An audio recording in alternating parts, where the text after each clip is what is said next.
안녕하세요. 어린이와 작은도서관협회 유튜브 채널을 찾아주신 모든 분들 반갑습니다. 저는 어린이와 작은도서관협회 이사장 이은주입니다. 오랜만에 유튜브 채널에서 인사를 드리게 됩니다. 오늘 저희가 여러분께 인사드리게 된 이유는 정책연구 결과보고 때문입니다.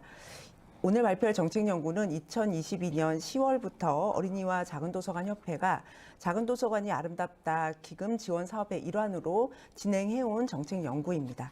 그 시작은 작은도서관이 어려움을 겪기 시작한 즈음이기도 합니다. 당시에 작은도서관들은 예산 삭감 또 정책에서의 제외 등등 여러 가지 이슈의 한복판에 놓여있던 바로 그 즈음입니다. 작은도서관 과연 살아남을 수 있을 것인가? 라는 의문에서부터 연구는 시작됐습니다. 이 의문에 대해서 여러분은 어떻게 생각하시나요? 어린이와 작은도서관 협회가 책가교육연구소 김은하 선생님과 함께한 연구의 제목은 미래형 작은도서관의 역할 모델 연구. 부제가 살아남는 것이 아니라 꼭 필요한이 되기 위하여입니다. 부제가 아마 더 와닿지 않을까라는 생각도 드는데요. 오늘 이 자리는 그동안 김은하 연구자께서 연구를 진행해온 거의 마무리 단계라고 보시면 되겠습니다. 오늘 보고하는 자리니만큼 여러분의 의견 또 응원의 말씀이 너무너무 중요합니다. 그 의견과 응원의 말씀을 최종 연구에 반영하여 저희가 최종 결과물을 낼 예정입니다. 유튜브를 시청하시면서 채팅창에 남겨주시면 저희가 연구자께 잘 전달드리고 함께 의논하고 연구에 반영할 수 있도록 하겠습니다.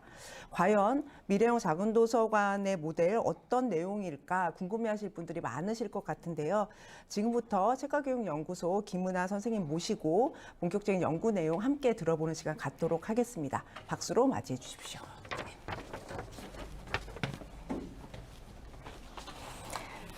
네, 안녕하세요. 김은하입니다. 네, 방금 소개받았고요. 연구를 하면서 생각한 거는 작은 도서관이 다 없어지면 우리 사회에서 무엇을 잃게 될까? 그러니까 미래의 작은 도서관이 필요할까에 대한 질문을 좀 바꾸어서 한번 물어보았어요. 엄마가 없으면 어떻게 되지? 엄마 아무것도 안 하는 것 같은데 이런 것처럼 실제로 다 없어지면 우리 사회에서 잃게 되는 게 뭘까? 혹은 이게 큰 도서관이 아니라 작은 도서관이라서 좀 특별히 잘 해왔고 또 잘 할 수 있는 것은 무엇인가? 특별히 과거가 아니라 앞으로의 한국 사회의 변화에 따라서 작은 도서관이 할 수 있는 어떤 영역이 있을까? 이제 그것에 대한 어떤 대답들이 충분하면 그럼 미래에도 여전히 작은 도서관의 형태로 작은 도서관이 기여할 수 있는 바가 우리 사회에 기여할 수 있는 바가 있다. 우리 시민들은 그럼 작은 도서관이 여전히 존재해야 된다고 주장을 할 수 있는 거리가 있다. 이렇게 얘기가 될 수 있는 거죠. 그러니까 저는 사실 작은 도서관 사람도 아니고 도서관에서 일하는 사람도 아니고 어떻게 보면 이 도서관에 대한 애정이 되게 많은 시민의 한 명이라고 생각하시면 될 것 같아요. 그런 시민한테 작은 도서관 운영자에게 작은 도서관이 왜 중요한가라기보다는 시민한테 작은 도서관이 역할이 있는가 이거에 초점을 맞춰서 이야기를 풀어갔습니다. 작은이라서 좀 더 필요한 게 있을까에 대해서 어떤 논의가 교육학에서는 있냐면 예를 들어서 뉴욕에 있는 조지 워싱턴 고등학교 같은 경우는 뉴욕의 아주 큰 고등학교 중에 하나인데 건물을 이제 4층짜리 건물인데 건물을 일부러 4개로 쪼개요. 그래서 학교 4개를 만듭니다. 그래서 각각의 학교들은 각각의 운영의 방식을 가지고 있고 철학을 가지고 있고 굉장히 밀접하게 교사들과 연관되고 교장 선생님들은 아이를 다 알고 교장 선생님이 수업에 참여하기도 해요.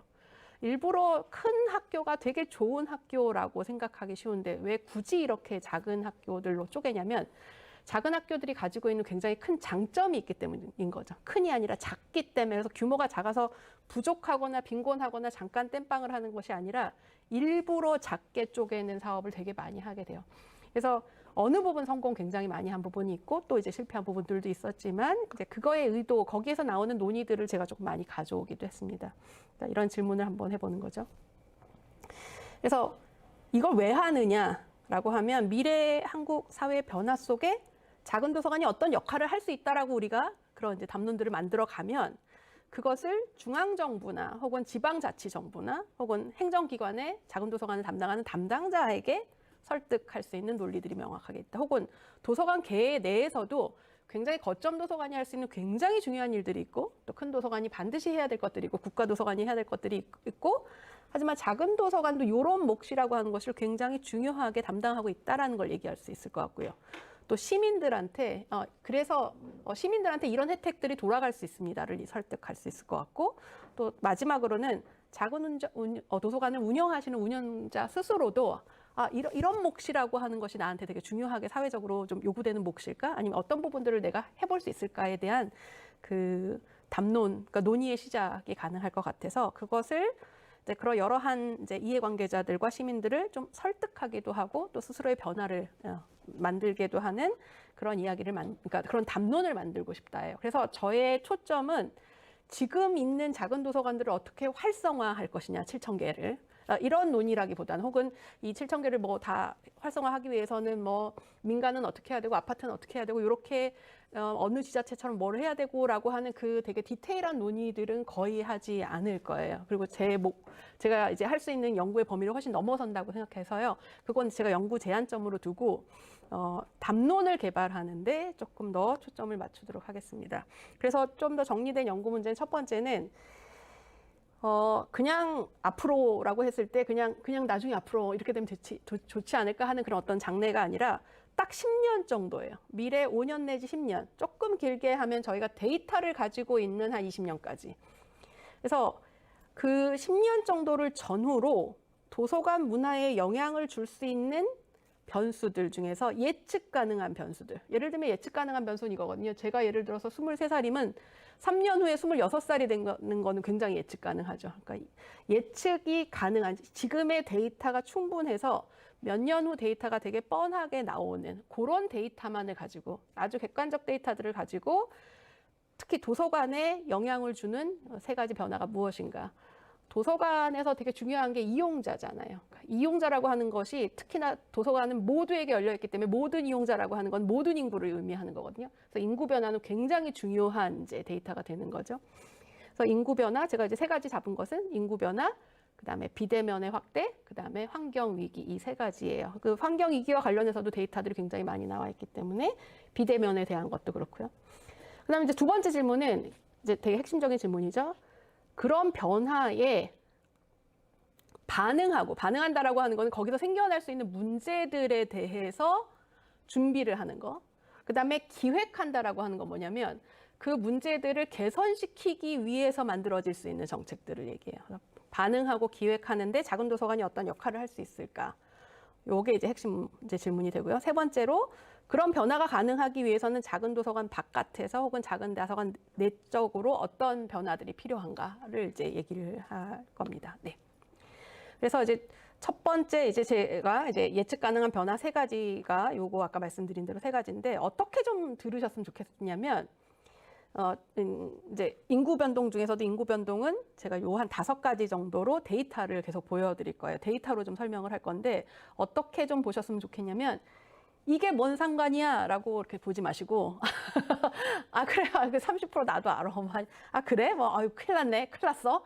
이렇게 보지 마시고 어떻게 보셨으면 좋겠냐면 우리가 책을 읽으면서 훈련을 했던 문해력을 써셨으면 좋겠어요. 문해력을 쓰셔서.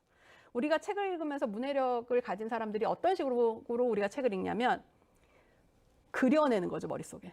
그런 풍경을 그려내는 거예요. 그러니까 예를 들어서 초고령화 사회다. 65세 이상이 25%가 넘어가는 사회다라고 제가 말씀을 드렸을 때, 통계를 말씀드렸을 때 머릿속으로 그리셨으면 좋겠어요. 내 주변에 그런 나이가 든 사람이 10명 중에, 그러니까 10명 중에 2.5명은 없으니까 100명 중에 25명이 여기 있고, 그 다음에 아이들은 8%야? 8명이 여기 있구나. 이렇게 실제로 시각화하셨으면 좋겠어요. 제가 말씀드리는 모든 통계들을 시각화하셨으면 좋겠어요. 이게 우리가 문해력, 소설을 읽으면서 열심히 연습하는 것 중에 하나죠. 두 번째는 그랬을 때 어떤 문제가 생길 수 있겠구나. 어떤 갈등이 생길 수 있을 거겠구나. 이것도 우리가 문해력 소설 읽으면서 되게 많이 하는 거죠. 이 조짐이 보인다. 갈등의 조짐이 보인다. 이 둘이 이렇게 될 것 같은데 상상하셨으면 좋겠어요. 그 다음에 여기서 사회가 변했을 때 어떤 사람이 배제될까? 어떤 사람이 고립될까? 라고 하는 거. 그러니까 문제와 갈등이 생기는데 어떤 사람들은 그것을 돈으로 해결할 수도 있고 다른 것으로 해결할 수도 있거든요. 근데 그것이 해결이 잘 안 되는 사람들은 과연 누구일까? 그게 사실 공공이 굉장히 주의를 기울여야 되는 사람들인 거죠. 예. 그래서 누가 배제되고 누가 여기서 고립될까? 그 다음에 공공도서관, 이제 여러 사람 누구나를 위한 공공도서관이라고 했을 때 그럼 거기서 내가 도서관에서 할 수 있는 일이 무엇일까?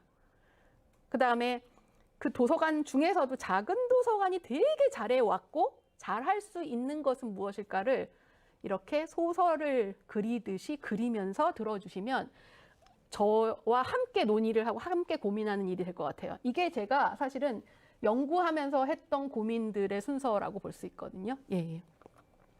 자, 그러면 이제 가보도록 할게요. 제가 좀 요거는 이제 데이터이기 때문에 조금 빨리 갈 수 있으면 가도록 할게요. 교통약자의 정의가 뭐냐면요. 혼자 스스로 이렇게 이동하는 것이 어려운 사람들을 교통약자로 이렇게 정의가 있어요. 교통약자 이동 편입 증진법이라고 하는 걸로. 그래서 누가 포함이 되냐면 장애인, 네, 그렇죠? 그다음에 고령자 중에서 65세 이상, 네, 그다음에 임산부, 그다음에 영유아, 그러니까 영유아뿐만 아니라 영유아를 동반한 사람. 우리나라에서 영유아를 동반하는 사람은 97%가 영유아와 함께 다녀요. 그렇기 때문에 아마 아이 키워보신 분은 알 거예요. 아이를 그냥 딱 혼자 냅두고 혼자 다닐 수 없죠. 네. 그래서 영유아를 동반한 사람은 교통약자에 들어가요. 내가 아무리 튼튼하더라도. 그러니까 교통약자의 개념을 아주 지금 하나도 못 움직이는 사람으로 생각하시면 안 돼요. 혼자 내가 걸어가지고 한 20, 30분을 걸어가지고 혼자 걸어가서 이렇게 움직이는 것이 쉽지 않은 사람을 의미하는 거예요. 예. 그 다음에 어린이 스스로. 예. 그러니까 생각하면 이제 한 초등학교 1, 2학년짜리가 버스를 타고서 몇 정거장을 가서 혼자 도서관을 가는 이게 쉽지 않은 일들이죠. 초등학교 1학년짜리가. 그래서 만 0세부터 12세까지. 우리나라는 이것이 아직 불법화되어 있지 않지만 서구 같은 경우는 어린이 혼자 그렇게 다니면 아예 불법이죠. 예. 그러니까 그래서 훨씬 더 강력한 교통약자로 얘기가 되고 우리나라는 그 정도는 아니지만 이제 조금 변할 수도 있고요. 예. 그래서 이 사람들의 비율이 이미 지금 30%예요. 우리 중에 아까 말씀드렸죠. 30%라고 그러면 지금 100명 중에 30명을 그리셔야 되는. 그렇게 멀리 움직이지 못하는 사람이 우리 중에 3분의 1 정도가 되고 게다가 2040년이 되면 우리 중에 40%가 그렇게 됩니다. 예, 100명 중에 40명이 그렇게 멀리 가는 것이 쉽지 않은 사람이 되는 거예요. 50년에 45%, 60년이 되면 50%가 돼요. 반이 돼요. 그러니까 굉장히 이제 많이 늘어나는 거죠. 두 번째로는 그러니까 이제 뭐가 되게 중요해지냐 교통약자가 많아진다는 거는 근접성이 굉장히 중요해져요. 모든 공간에서 혼자 스스로 그 사람이 걸어서 갈 수 있는 곳에 근접한 곳에 시설들이 있어야 이용이 가능한 사람들의 인구가 엄청나게 많이 늘어난다는 거죠. 예. 두 번째로는 이제 많이 들으셨지만 이제 1인 가구가 굉장히 많이 늘어나죠. 지금 1인 가구는 전체 가구 중에서 가장 많은 가구인 거죠. 그러니까 도서관에서 만약에 혼자 살아요라고 하면 당연한 것 중에가 될 수 있는 거예요. 이제 그 혼자 사는 훨씬 많기 때문에 오히려 둘이 살면 어쩌다 둘이 사시게 되셨어요라고 이렇게 물어봐야 되는 게 셋이 살면 되게 깜짝 놀라면서 어머 어떻게 셋이나 살아요 이렇게 이제 그 정도로 이제 정상 가구라고 하는 것을 이제 1인 가구가 정상 가구가 이제 가장 주류 가구가 됐어요. 그리고 이것의 비율은 점점 늘어납니다. 그래서 30년에 35%, 그러니까 그렇게 많이 안 늘어나지만 50년에는 이제 거의 40%가 되고 그 다음에 고령화가 굉장히 빨라지기 때문에 그 다음부터 40% 넘어가요. 사실은 외국 같은 경우도 이제 그러니까 북유럽 같은 경우도 이제 혼자 사는 가구가 되게 많아요. 근데 우리와의 결정적 차이는 뭐냐면 우리의 1인 가구의 특성은 고립이 굉장히 심해요. 네, 사회적 고립이 굉장히 많이 심하고 그 다음에 경제적으로 굉장히 어려운 사람들이 많아요. 1인 가구 중에서. 네. 그래서 혼자 사는 것 자체가 문제는 아니죠. 굉장히 독립적으로 편하게 살 수 있고 연대할 수 있는데 굉장히 고립돼서 남과 거의 이렇게 이게 상호작용하지 않는 사람이 굉장히 많은 거죠. 여기 이제 통계 같은 거 보면 여성의 비율이 나이가 들면 훨씬 많고 남성들이 지금 이제 젊은 세대는 조금 더 많고. 근데 1인 가구를 다 똑같이 보면 안 돼요. 어떻게 이제 좀 다르냐면 이것이 이제 서울대 사회학과의 김석호 선생의 이제 연구인데 1인 가구의 유형별 일상생활을 보면 여기 보면 맨 아래쪽 이제 어떻게 구별을 했냐면 한 30대 중심의 노마딕 싱글이라고 하는 이제 청년 싱글들, 그다음에 불안정한 독신자라고 얘기한 거는 작년의 1인 가구예요. 작년의 1인 가구인데 주로 가족 해체 때문에 혼자가 된 사람들이 되게 많아요. 그다음에 실버 싱글이라고 하는 건 우리가 보통 독거노인이라고 얘기하는 이제 고령제 집단에 혼자 사는 분들. 그다음에 골드 싱글은 실제로 구매력이 굉장히 강력한 사람이에요. 30, 40대. 예. 돈을 되게 잘 벌고 선택적으로 내가 혼자 사는 사람들이에요. 그다음에 화이트 싱글은 좀 30대 초반 정도로 이제 골드 싱글처럼 강력한 구매력은 가지고 있지 않지만 그래도 화이트 이제 컬러로서 사무직에 주로 종사하면서 약간은 임시적으로 지금 혼자 살고 있고 결혼할 수도 있고 안 할 수도 있고 이제 이런 식의 사람들이에요. 보통 우리가 1인 가구라고 했을 때 1인 가구용으로 굉장히 많이 나오게 되는 시장에 많은 소비 트렌드는 누구를 맞춰져 있냐면 독거노인을 맞춰 놓지 않는 거죠. 누구를 맞춰 놓냐면 여기 골드 싱글을 다 맞춰 놓고 있어요. 뭐 취향 공동체라든가. 그러니까 똑같은 1인 가구다 하더라도 골드 싱글은 고립의 문제를 별로 겪지 않아요. 왜냐하면 그것을 되게 많은 부분의 소비로 처리하기 때문이에요. 예, 예. 무슨 취향관 같은 거로 같이 이렇게 뭘 만든다거나 무슨 클럽 같은 거를 한다거나 이런 활동들이 훨씬 더 많은 거죠. 문제가 되는 훨씬 더 고립이 문제가 되거나 주거가 취약하거나 그다음에 심리적 문제를 되게 많이 겪는 쪽은 바로 이 위의 세 이제 그룹들이에요. 이제 혼자 사는 청년 세대 중에서도 훨씬 더 좀 어려운 청년 세대, 지금 고시촌이나 이런 대학가 중심으로 사는, 혹은 이제 장년이면서 혼자인 사람들, 혹은 이제 독거로 이제 계신 분들. 그래서 특히 이제 조금 최근에 이제 이제 김석호 선생의 연구에서 조금 더 이제 주목하는 건 어떤 부분이냐면 이 얘기는 되게 많이 해왔었어요. 우리가 독거 노인의 문제는. 근데 생각보다 되게 이제 큰 부분이 여기 작년의 1인 가구예요. 작년의 1인 가구는 사실 다른 그 세대보다도 심리적 문제를 훨씬 더 많이 겪어요. 그래서 우울증을 호소하는 쪽도, 우울감을 호소하는 쪽도 훨씬 더 많고, 자살을 시도한 쪽도 훨씬 더 많아요. 그리고 더 핵심적으로 뭐냐면 여기가 이제 좀 이따 보시겠지만 인구가 많아요. 인구 수 자체가 굉장히 많아요. 그래서 개인적으로도 문제지만 사회적으로도 어떤 문제가 생기냐면 이 부분에 인구가 되게 많기 때문에 요 세대가 노인 세대가 되면 사회적 부담도 굉장히 커지는 거예요. 이 사람들의 사회를 어떻게 이제 연결시킬 건가에 대한 사회적 부담도 굉장히 커지는 거죠. 그러니까 이거는 그냥 개인이 아유 안 됐다의 문제가 아니라 굉장히 사회적 주제가 될 수 있는 거죠. 이제 장년층에.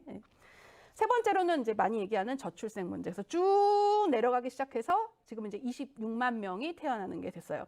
여기 잘 보시면 출생아 수에서 우리가 작은 도서관이 처음 만들어졌을 때가 언제냐면 80년대 말부터 한 2000년대까지가 작은 도서관이 이제 많이 만들어졌을 때인데 그때만 하더라도 1년에 몇 명씩 태어나는지 여기 한번 보시면 적어도 뭐 예를 들어서 한 0살짜리가 오진 않았기 때문에 어린이 학교 들어갈 정도의 아이들이었으면 한 80년대 때 태어난 애들이 이제 90년대에 좀 이제 어린이 도서관 이용하고 90년대에 태어난 아이들이 이제 2000년대에 이제 도서관에 들어오게 되는 건데 걔네들이 그래도 어느 정도냐면 한 70만에서 80만 예. 아니면 한 60만까지도 예. 이렇게 매년 태어난 아이들이었고 당시에 어린이 도서관이 이제 만들어지거나 작은 도서관이 만들어질 때는 어린이실이 없었던 때죠. 그러니까 그다음에 학교 도서관도 많이 열리지 않았을 때고 그러니까 작은 도서관에 어린이 공간이 생겨난 게 엄청나게 많은 이제 환영을 받을 수 있는 상황이죠. 지금은 굉장히 다른 게 태어나는 아이들이 그 당시에 태어난 아이들의 한 3분의 1 정도밖에 안 태어나고 게다가 지금 어린이들이 갈 수 있는 공간들이 엄청나게 이제 늘어난 상태. 그러니까 작은 도서관에 어린이가 안 오는 게 당연할 수밖에 없는 예, 그런 상황이라고 볼 수 있어요. 예. 여기 계층 구성비를 좀 보면 그래서 앞으로는 그럼 어떻게 될 것인가를 잘 보면 여기 보면 2030년 데이터 한번 보시면 2030년 데이터를 제가 이쪽으로 한번 가볼까요? 이렇게 가보면 여기 30년 데이터를 보시면 지금까지도 그래도 그렇게까지 많지는 않지만 지금 한 12% 정도거든요. 그러니까 0세부터 14세까지의 아이들의 비율이 한 12% 정도인데 이제 2030년이 되면 이제 8%대로 계속 가게 돼요. 8%대. 그러니까 굉장히 적은 수의 아이들이 있게 되는 거죠. 그러니까 도서관 서비스에서 예를 들어서 어린이만 서비스한다라고 하는 게 뭐 나쁜 건 아니지만 이제 굉장히 소수의 집단으로 이제 서비스를 하게 되는 거죠. 오히려 되게 많이 늘어나게 되는 쪽은 요 위쪽인 거죠. 그래서 2030년이 되면 한 25%, 그 다음에 2040년이 되면 34%가 65세 이상이 되는 거죠. 그러니까 이쪽 서비스라고 하는 것이 굉장히 이제 좀 비어있는 서비스가 되게 돼요. 그래서 이것의 문제는 뭐냐면 이제 출생아 숫자가 줄어들면 어떤 일이 생기냐면 아이를 키우는 비용이 훨씬 더 많이 늘어나게 되거든요. 예, 그래서 아마도 얘기 들으시면 산부인과가 없어지고 그래서 훨씬 더 멀리 가야 되고 그 다음에 산부인과의 비용도 되게 높아지고 그래서 육아를 하는데 비용은 사실은 과거보다도 훨씬 더 많이 늘었어요. 그래서 실제로 육아 비용이 한 3배 정도가 증가하게 되는 거죠. 그래서 한편으로는 아이를 낳기 좀 쉬운 공간을 만드는 효과로서 작은 도서관이 굉장히 가까이 있는 것도 굉장히 중요한 부분이 됩니다. 예. 또 네 번째, 예. 은퇴 기간이 굉장히 많이 길어서 이제 법정 정년이 60세인데 거기서 플러스로 26년을 더 살아야 되는 거죠. 86년 정도가 이제 사람들이 사는 이제 기대 수준인 거죠. 그래서 어떤 일이 생기냐면 옛날에는 생하고서 좀 한참 살다가 병사하고 금방 죽었는데 지금은 생한다면 노병 하고 병 한다면 사하게 되는 거죠. 그러니까 이 기간이 이제 중간의 기간이 굉장히 이제 길어지는 상황들이 된 거죠. 그래서 예전의 노인과는 굉장히 다른 노인들 그다음에 이제 또 생겨나기 시작하고, 그래서 지금 이제 노인으로 들어가게 되는 세대가 어떤 세대냐면 요 세대에 저는 좀 많이 집중하셨으면 되게 좋겠어요. 이 세대가 어디냐면 베이비붐 1세대하고 베이비붐 2세대예요. 베이비붐 1세대는 55년생, 그러니까 지금 어디 해당되는지 한번 잘 보세요. 55년생부터 64년생까지 지금 대부분 60대가 됐어요. 그리고 이제 2014년 내년이면 다 법정 은퇴 정년이 되죠. 이 인구가 얼마냐면 매년 거의 한 60만에서 한 90만 정도가 태어났었어요. 예. 이 세대가 지금 다 60대를 지금 차지하고 있어요. 그리고 베이비붐 2세대가 65년생부터 74년생인데 이 세대의 은퇴는 이제 25년부터 시작되고 여기는 인구가 더 많아요. 베이비붐 2세대 인구가 1세대보다 더 많습니다. 그래서 더 많아서 80만에서 90만이 매년 이렇게 은퇴를 하게 되는 거예요. 그래서 이제 그래프가 이제 이렇게 되는 거죠. 그래서 뭐 요즘 뭐 사회 문제 이렇게 관심 많으신 분들은 이렇게 보셨지만, 근데 항상 이렇게 생각하셨으면 좋겠어요. 이거를 지금 머릿속에 그리고 그 다음에 도서관을 한번 다시 그려보고 이게 어떤 의미가 있는데라고 하는 걸 계속 그려내셨으면 좋겠어요. 예, 예. 그래서 이 세대가 이제 노인이 이제 되는 세대가 되는 거죠. 예. 그래서 그 세대는 이제 베이비붐 1세대하고 2세대의 특성은 뭐냐면 고등교육을 굉장히 많이 받은 세대예요. 그러니까 한 30% 이상이 대학 교육을 받은 사람이고 전문대학까지 합치면 더 많거든요. 예. 그래서 예전에 생각했던 노인들, 그냥 별로 이렇게 뭐 이제 별로 살 날도 남지 않고 뭐 이런 식의 노인이 아니라 굉장히 적극적인 노인들이라고 볼 수 있는 거죠. 뭐 이제는 노인이라는 이름을 붙이기에도 좀 그러한 그런 분들. 그래서 여기 보면 뭐 이렇게 이런 특성들 좀 나와 있죠. 진학률이 굉장히 높다라고 하는 거. 그다음에 민주화 운동으로 이렇게 집단적인 어떤 사회 변화를 일으켜낸 이제 그런 경험들도 있는 세대고, 요 세대가 사실은 작은 도서관을 처음 시작할 때 굉장히 이제 집중적으로 핵심적으로 일하셨던 이제 세대라고 볼 수 있어요. 요런 세대가 굉장히 많아진다라고 하는 게 하나의 특성이에요. 요거는 뭐로도 나오냐면 제가 최근에 그 공공도서관 데이터도 한번 본 적이 있는데 장년층의 증가가 되게 많이 늘었고요. 그 다음에 남성 은퇴자들도 많이 오기 시작해서 공공도서관 데이터에서 남성 40대, 50대 남성의 데이터가 되게 많이 늘었어요. 지금 20대보다 월등하게 많이 옵니다. 공공도서관에. 그러니까 우리가 프로그램을 하면 50대 남자들이 거의 안 와요. 동아리를 한다, 뭐 별로 안 오지만 실제로 빌려가는 사람 수로 따져보면 적지 않아요. 그리고 다른 어떤 세대보다 가장 많았어요. 그러니까 이 사람들이 갈 때가 되게 이제 마땅치 않고 도서관을 이제 이용하기 시작했다는 거예요. 그렇지만 아직은 이렇게 아주 적극적으로 포괄은 되지 않는 상태라고 볼 수가 있어요. 다섯 번째, 인구와 관련해서는 이주민이 증가하는 거. 그래서 지금 4.3% 정도를 차지하고 있는데, 이게 이제 우리 사회의 문제가 뭐냐면 생산 인구라고 하는 거는 이제 이렇게 생산 노동에 이렇게 참여하는 인구라서 25세부터 59세를 이제 생산 인구라고 얘기하거든요. 그 인구가 2028년부터는 반 이하로 줄어들고 급격하게 더 줄어들거든요. 그래서 어쩔 수 없이 이제 뭐 서구의 상황이나 아니면 이제 뭐 다른 유럽권의 상황처럼 이제 그 이주민을 받을 수밖에 없는 상황들이 이제 좀 되는 거죠. 그랬을 때 이제 우리 이미 지금 굉장히 이제 많이 보여지는 이제 이주민과 관련된 이제 문제들이 있는 거죠. 임금이 굉장히 뭐 낮다거나 인간적인 환경이 있지 않다거나 인권에 대한 대우가 있다거나 아니면 뭐 이제 다툼이 있다거나 종교적인 차별이 있다거나 이제 이런 문제들이 아주 산재해 있는 것도 이제 우리 사회의 이제 큰 변화 중에 하나인 거죠. 제가 이제까지 인구를 얘기를 했다면 두 번째는 이제 비대면이 굉장히 확대되는 거예요. 비대면의 확대라고 하는 것이 누구를 소외시키고 또 그 소외시키는 것이 우리 도서관과 어떤 식으로 영향이 있을까라고 하는 거를 또 생각하시면서 보시면 되겠어요. 예. 첫 번째로는 업무랑, 그러니까 고용의 방식이 굉장히 다양해졌다고 하는 거, 특히나 비정규직이 굉장히 많이 늘었고 늘어나고 있다라는 거. 예, 지금은 37.5%가 이제 비정규직인 거죠. 더 늘어날 이제 가능성이 있고, 그리고 이제 사람들이 이제 근무하는 방식이 코로나 이후로 훨씬 더 유연 근무를 한다라는 거, 재택으로 하기도 하고, 이제 출근 시간대를 바꾸기도 하고, 이런 식의 유연 근무를 하는 사람들이 지금 전체 임금 노동자의 16%예요. 굉장히 많이 늘어난 거예요. 굉장히 많이 늘어난 거죠. 그다음에 재택근무하는 사람들의 비율도 뭐 2018년하고 비교하면 이제 월등하게 많이 늘었고 한 30%까지, 32.3%까지 되게 늘었어요. 그러니까 이게 무엇을 의미하느냐?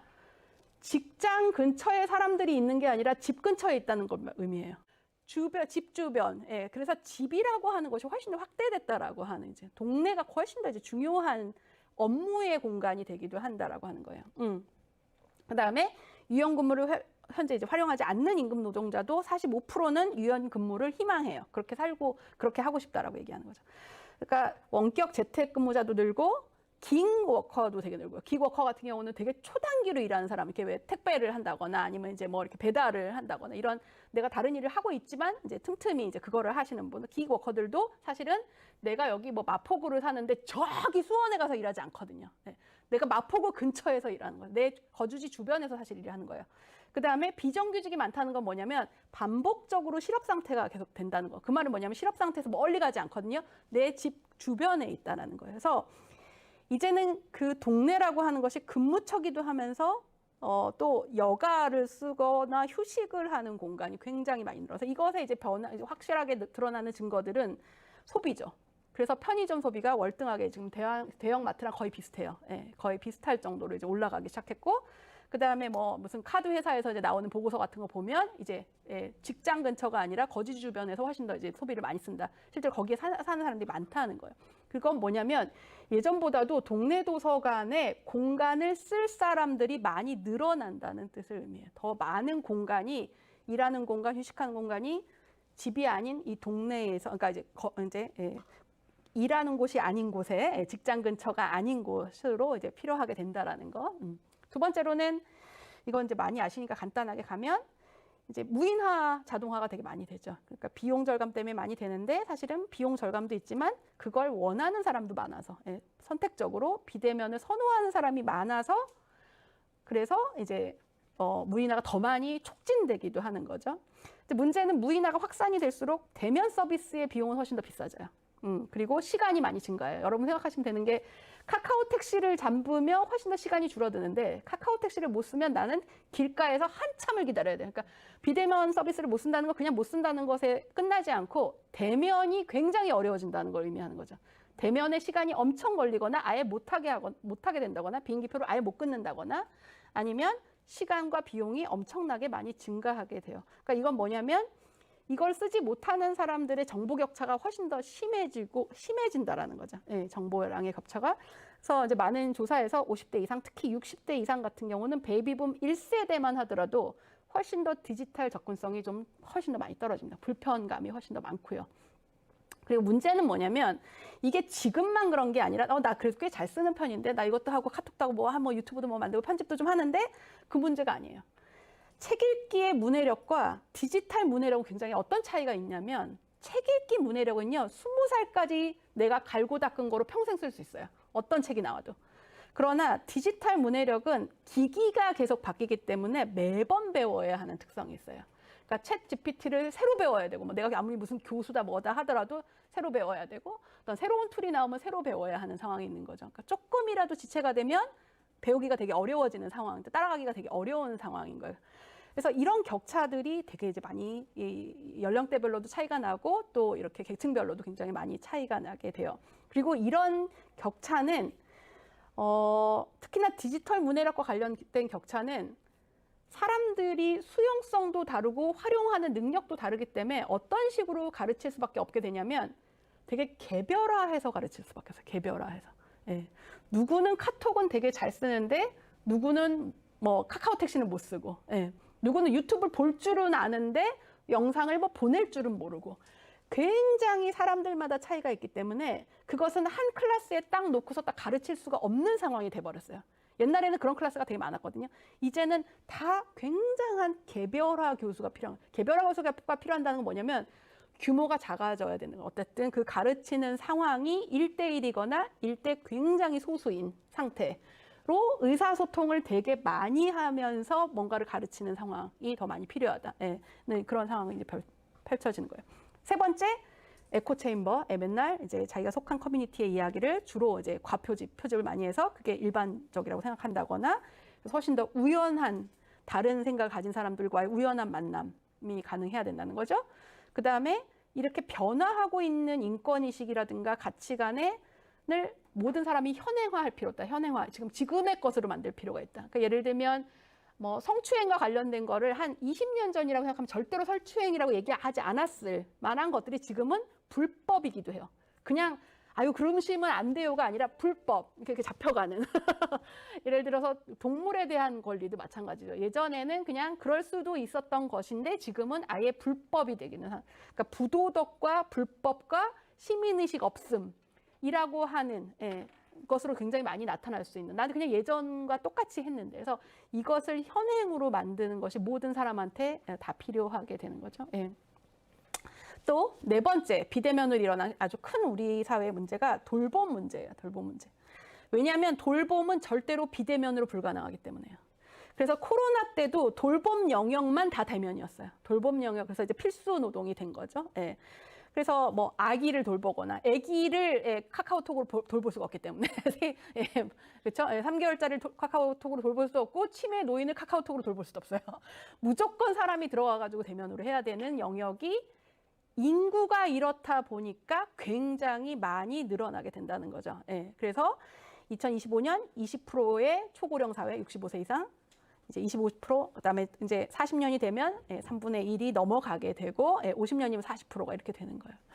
그리고 이제 그래서 이 돌봄을 어떻게 할 것인가가 이제 우리 사회에 굉장히 큰 화두가 이제 될 거라고 생각을 해요. 이제 류은석 선생이나 아니면 엄기호 선생이 얘기하는 것 중에 되게 이제 중요한 이제 논의 중에 하나는 뭐냐면, 이제까지는 돌봄을 굉장히 시장에 맡기거나 돈을 주고 누구한테 맡기거나 아니면 가족이 누군가가 굉장히 독박을 써서 희생을 하거나 이런 방식인데, 그 두 가지가 아닌 방식으로 하나는 좀 제도를 통해서, 혹은 그냥 제도만이 아니라 예를 들어서 우리가 아이를 데리고 들어갈 수 있는 노키즈 존이 되게 많으면 사실은 굉장히 이렇게 그 가족이 다닐 수 있는 영역이 굉장히 좁아지는 거죠.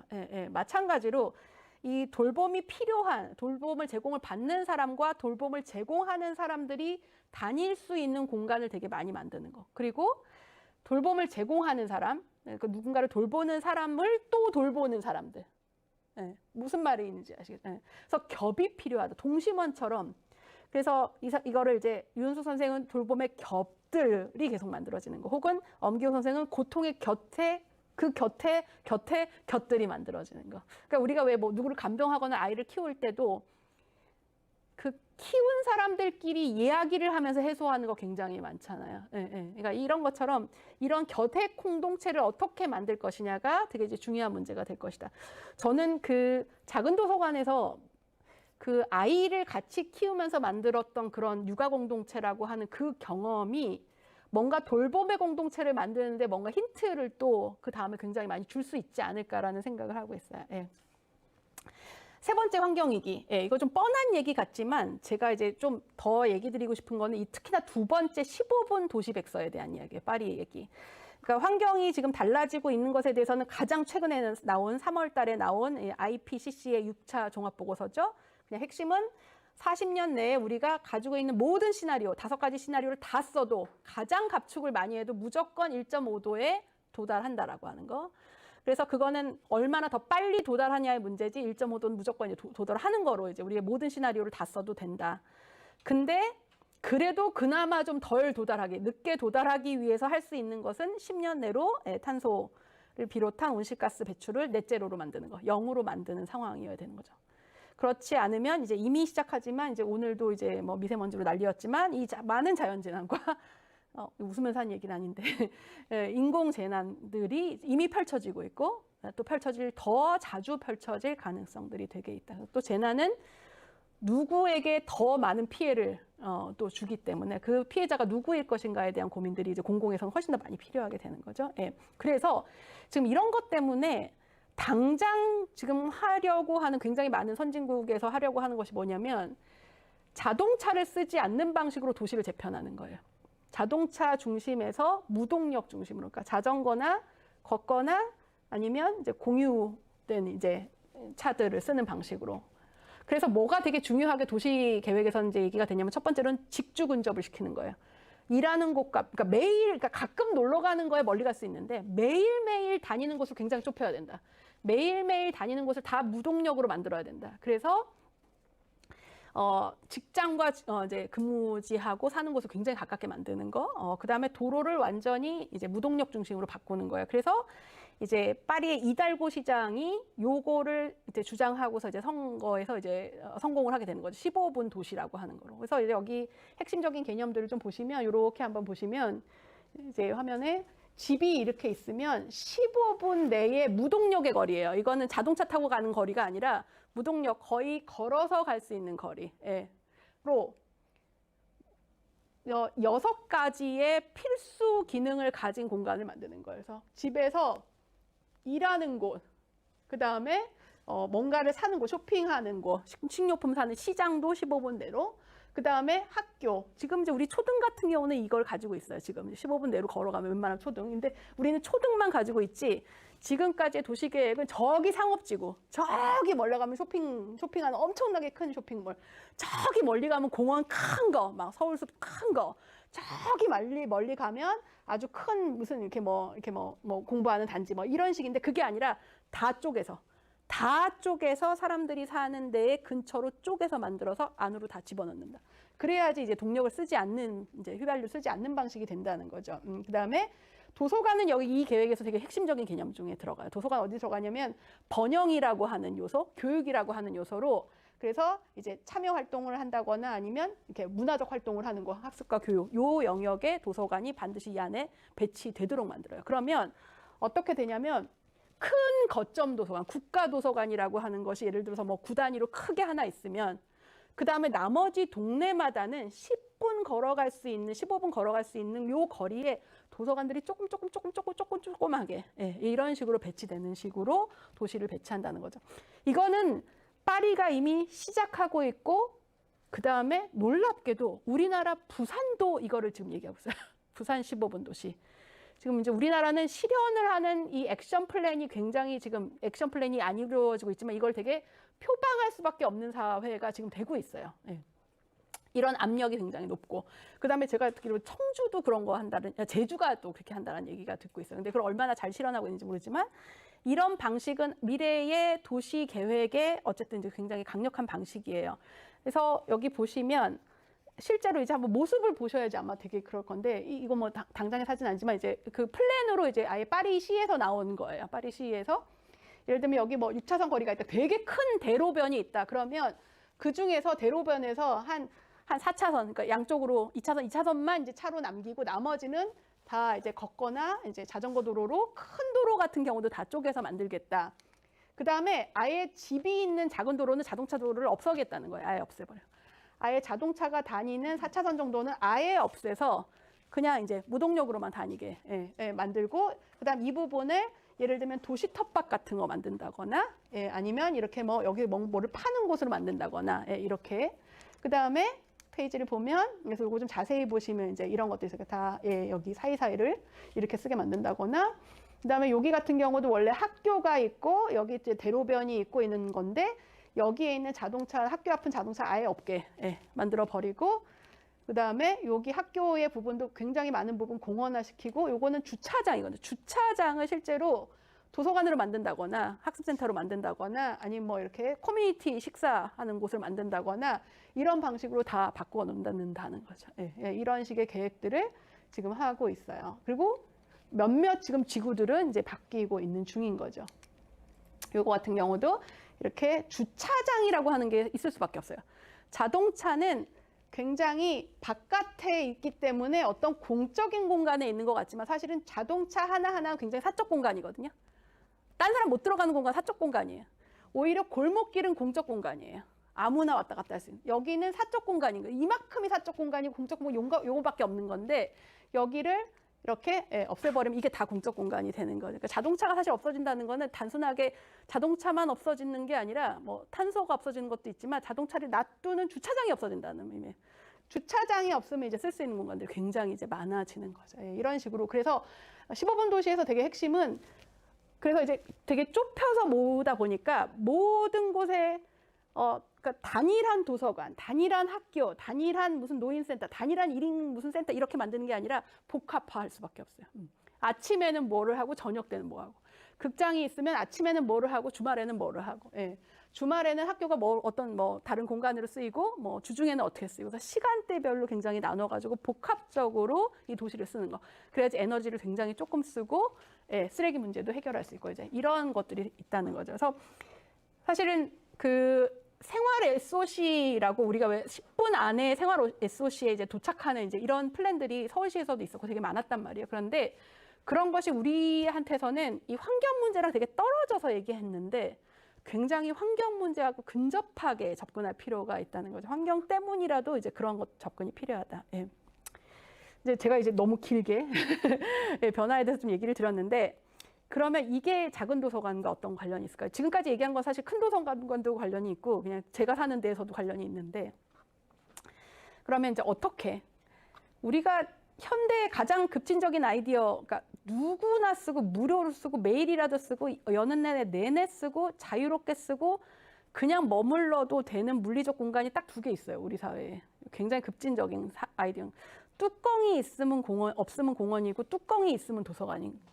그러니까 사실 이 도서관과 공원이라고 하는 것이 그래서 이것을 모든 시민들이 적어도 가장 다 근처에서 누릴 수 있는 권리가 필요한 거죠. 딴 건 좀 없어도 되지만 이것은 반드시 가질 필요가 있는 거죠, 공적으로. 요건 이제 제가 말씀을 드렸고 조금 더 이제 가볼게요. 제가 생각하는 미래의 작은 도서관의 굉장히 중요한 역할은 이 4가지라고 봐요. 첫 번째로는 교통약자들의 도서관인 거. 교통약자들의 도서관. 두 번째는 굉장히 많은 도서관들의 실험실로서의 도서관이다. 작은 도서관. 세 번째로는 아웃리치 서비스를 되게 잘하는 도서관. 아웃리치 서비스. 그다음에 독자를 새로 만드는 독자 개발. 이거 독자 개발은 독자이지 않았던 비독자를 독자로 만드는 상황이고. 아웃리치 서비스라고 하는 거는 도서관을 한 번도 써보지 않은 사람을 도서관에 쓸 수 있도록 만드는 거. 도서관에 올 수 있도록 만드는 거거든요.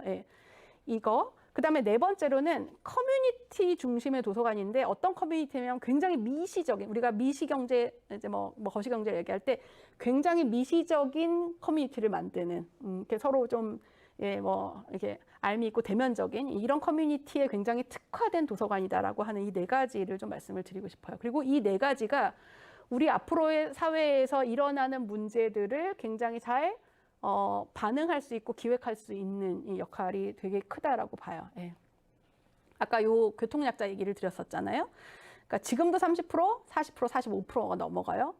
만약에 듬성듬성 큰 공원만 있으면, 듬성듬성 큰 도서관이 있으면 젊은 사람들을 가는데 전혀 문제가 없고요. 오히려 되게 이렇게 되게 이 도서관 되게 크고 좋은데가 되는데 누가 여기서 빠지게 될까? 여기 누가 아예 가고 싶은데도 못 갈까?라고 했을 때 나올 수 있는 게 교통약자들인 거예요. 아주 크고 좋아도 그냥 그림의 떡인 사람들이 있는 거죠. 제가 요번에 이제 마포구가 이제 그 도서관, 작은 도서관 없앤다고 이제 뭐 얘기를 하고 이랬기 때문에 제가 아주 직접적으로 한번 이 마포구의 지도를 한번 그려봤어요. 요게 이제 다 빨간 게 마포구인데요. 여기서 만약에 작은 도서관이 아예 없으면 누가 못 갈까를 한번 그려봤어요. 그려보면 여기 공공도서관인 마포 푸르메 어린이 도서관부터 이것도 어린이 도서관이기 때문에 어린이 도서가 많아요. 서부터 마포 중앙도서관까지 걸어서 오는데 1시간 6분이 걸립니다. 만약에 여기에 뭐가 우리가 있냐면 이제 1시간 6분이 걸리는데요. 근데 여기서 출발하면 30분 걸릴 거 아니에요. 여기서 출발하면 30분 안에라고 볼 수 있는 거예요. 요 사이라고 한다면. 그런데 여기 성산 글마루 도서관, 작은 도서관이 있어요. 여기 마포 성매에 작은 도서관이 있어요. 그러면 요 사이의 거리는 15분, 한 13분 이런 식으로 사람들이 갈 수 있어요. 그러니까 만약에 이 상황이 되면 누구는 못 가냐면 요 주변에 있는 교통약자들이 요 주변의 교통약자는 괜찮아요. 근데 여기 있는 교통약자는 못 가는 거예요. 여기 있는 교통약자들은. 네, 못 가게 되는 거죠. 근데 반면에 요 상황이 되면 접근성 자체는 가 이제 보장이 좀 되는 거죠. 그 다음 거 한번 볼게요. 만약에 그래서 여기서 만약에 요 중간쯤 사는 사람이 내가 글마루 도서관까지 마포 도서관까지 가는데 38분이 걸어서 걸린다면 이 사람은 성산 글마루 작은 도서관 자꾸 이렇게 글마루까지 16분이 걸려요. 사실 이것도 뉴욕의 스탠다드로 따지면 되게 먼 거리예요. 그 촘촘한 분포도로 따지면 사실 이 정도는 다 분포가 돼 있어야 돼요. 대도시라고 한다면. 근데 그나마 있다고 쳐도 아파트 도서관에서 내가 상호 대체가 안 되기 때문에 내가 그래도 여기 이제 큰 이제 컬렉션을 내가 가질 수 있는 곳으로라도 가려면 16분 정도 걸리죠. 만약에 이게 없으면 이렇게 왔다 갔다 교통약자가 아닌 사람들은 되게 잘 갈 수 있지만 나머지 사람들이 완전히 제외되게 되는 거죠. 접근도 자체가. 제가 몇 군데를 더 그려볼게요. 여기 이제 도화 3지구 우성 아파트에서 만약에 소금마루 이제 공공도서관으로 간다. 걸어서 가면 31분이 걸려요. 왕복하면 1시간 걸린다는 거예요. 여기는 버스도 없어요. 이만큼 한정거장 간 다음에 이만큼 또 걸어야 돼요. 예를 들면 이런 거 되게 많죠. 아마 여러분 동네에 사시면 내가 유모차를 끌고 31분을 갈 수 있을 것이냐. 내가 아이 5살짜리 아이 손을 잡고서 30분을 걸어가서 30분을 올 수 있을 거냐. 휠체어를 타고 그렇게 갈 수 있을 것이냐. 65세 노인이 날씨가 좋은 날도 있지만 그렇지 좋지 않은 나이가 더 많은 사람이 이만큼을 할 수 있을 것이냐. 생각해 볼 거가 있는 거죠. 복사골 작은 도서관 덕분에 복사골 작은 도서관 덕분에 12분이 되는 거죠. 그러니까 이렇게 이제 교통약자들이 접근이 가능한 도서관. 이제 요 부분, 뭐 더 다른 것들도 있어요. 여기 저 망원동에 사는 사람이 마포도서관을 가는 것과 이렇게 가려면 34분이 걸려 왕복이 이제 한 1시간 넘게 걸리는데 그래도 여기 이제 아름드리 도서관 때문에 이제 한 18분이 되는 상황이 되는 거죠. 우리가 큰 도서관에 사람이 많거나 큰 고원에 사람이 많으면 어떤 걸 착각을 하냐면 아유, 이 도서관 사람 많은 거 보니까 이 도서관이 되게 좋다. 이렇게도 우리가 생각할 수도 있지만 어떤 거냐면 마포 도서관에 사람이 많으면 뭐냐면 여기가 없어서 사람들이 많이 모인 거지 그렇다고 여기 있는 할머니가 저기 갔다라고 생각하면 안 되는 거예요. 여기 있는 어린 아기가 마포 도서관에 많이 갈 수 있다라고 생각하면 안 되는 거예요. 그러니까 여기에 있어야만 갈 수 있는 사람들이 있다는 거죠. 그리고 그 인구가 앞으로 10년 굉장히 많이 늘어난다라고 하는 거. 그래서 되게 중요한 부분이 되는 거예요. 접근성이 어느 때보다도 중요하고 환경 때문에도 중요하고 교통 약자 때문에도 되게 중요하고. 요게 서울의 공공도서관의 분포도예요. 이게 몇 년 전 거여서 약간 차이는 있지만 그래도 큰 차이는 없어요. 이게 지금 800m 전방이고, 그러니까 800m 사이에 얼마나 분포가 돼 있냐. 지금 이제 우리의 문제는 뭐냐면 어떤 데는 이렇게 겹쳐 있어요. 아마 지방에 교육청 도서관 바로 옆에 그 도서관, 읍도서관 이제 바로 옆에 붙어 있고 나머지는 아예 갈 수도 없는 이런 데가 되게 굉장히 많죠. 그러니까 도시계획 전체에서 도서관이 배포가 잘 안 됐기 때문에 이제 이런 문제들이 되게 많이 있고 없는 데는 아예 그냥 있지도 않은 이런 상태를 보이고 있어요. 요거를 다른 도시랑 한번 제가 비교를 해드릴게요. 이게 이제 도쿄예요. 훨씬 더 띄엄띄엄 있고, 그쵸? 이렇게 사람들이 이제 어디든 한 800m 사이라고 하는 거는 어느 방향이든 한 400m 정도 걸어가거나 한 500m만 걸어가면 도서관을 만날 수 있다는 얘기예요. 그러니까 접근성이 있다는 거죠. 요게 뉴욕의 케이스예요. 뉴욕도 굉장히 여기 맨하탄 보면 다 아주 철저하게 요 사이를 한 400 사이로 다 만들어놨어요. 그래서 걸어서 10분만 어디만 가면 도서관을 만날 수 있는 방식으로 이제 재편을 하는 거죠. 뭐 파리도 그렇고. 그래서 저는 이 교통약자들이 접근성이라고 하는 측면에서 여전히 작은 도서관 되게 의미 있고, 그 다음에 그래서 작은 도서관을 배치하거나 재배치하거나 이런 것들이 되게 이제 우리가 충분히 요구할 수 있는 거다라는 생각이 들어요.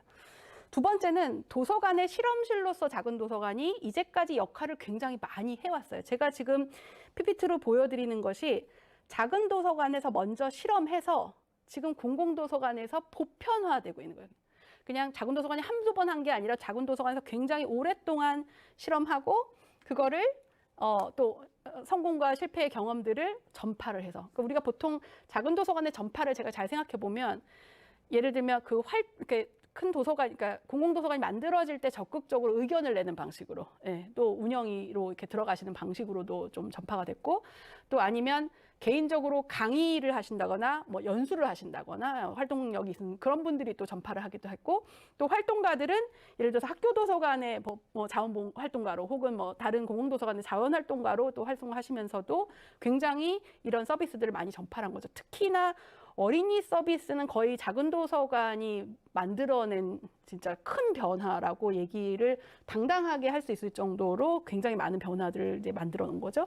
청소년 서비스들도 사실은 지금도 청소년 도서관이 이름은 만들어지지만 사실은 이렇게 책 읽는 경관성 같은 정도의 활동력을 가진 그런 청소년 도서관 찾아보기 되게 어렵거든요. 그러니까 뭐 차라리 이렇게 뭐 깔깔깔에서 시도했다거나 두잉에서 시도했다거나 이런 작은 도서관의 실천이 훨씬 지금도 여전히 훨씬 더 이제 강력한 요소가 되고 있단 말이죠. 성인 서비스 중에서도 뭐 주제별 도서를 했다거나 무슨 뭐 이렇게 도서관 텃밭 같은 걸 한다거나 그림책 인형을 만든다거나 이런 것들도 다 작은 도서관에서 굉장히 오랫동안 실험했던 거.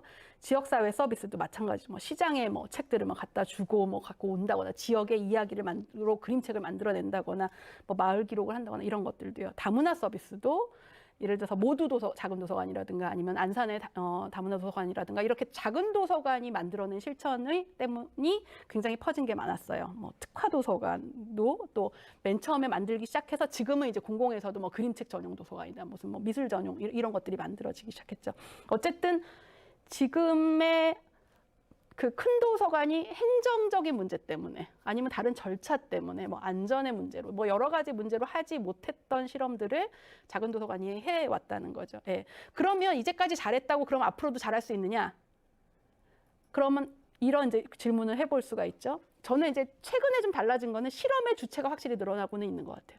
예전에 되게 작은 도서관이 되게 독보적으로 했던 혹은 독점적으로 했던 실험들을 되게 여러 군데서 이제 실험을 같이 하고 있어요. 예를 들면 공공도서관에서도 이제 혁신적인 요소들을 되게 강력하게 이제 평가 기준에 넣기 시작했고 이제 그런 이제 요구가 있고 또 독립서점에서 만들어내는 것, 또 출판사도 지금 이제 북클럽의 형식으로 뭐 민음사 북클럽, 무슨 뭐 창비 북클럽 온갖 종류의 이제 모임과 이런 이제 실험들을 하고 있고 또 독서 관련된 기업들도 되게 많이 들었어요. 예, 그 다음에 사교육도 되게 많이 들었고, 크리에이터, 뭐 인플루언서들, 뭐 프리랜서들도 되게 많이 들었어요. 스타트업도 있어요. 그래서 이제는 이런 실험들을 이제 작은 도서관에서만 하지 않아요. 그리고 이런 그 작은 도서관의 전파 방식이 굉장히 오프라인적이었어요.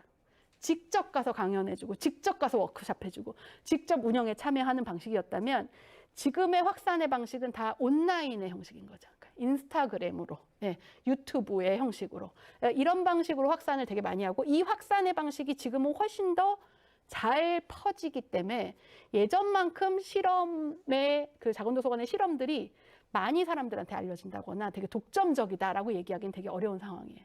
그럼 작은 도서관의 실험이 이제는 의미가 없냐 하면 어떤 부분에서 여전히 저는 되게 유의미하다고 생각하냐면 여기에서 타겟을 하고 있는 거는 구매력이 있는 독자예요. 일반 공공도서관을 빼놓고는.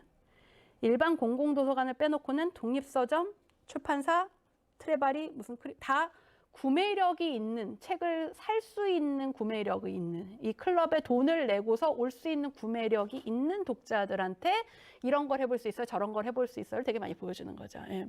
근데 사실 작은 도서관이 타겟팅하는 거는 구매력이 없는 사람도 심지어는 구매력이 없어서 구매력이 없기 때문에 그래서 공공에서 그런 사람의 더 마음을 써서 프로그램들을 만드는.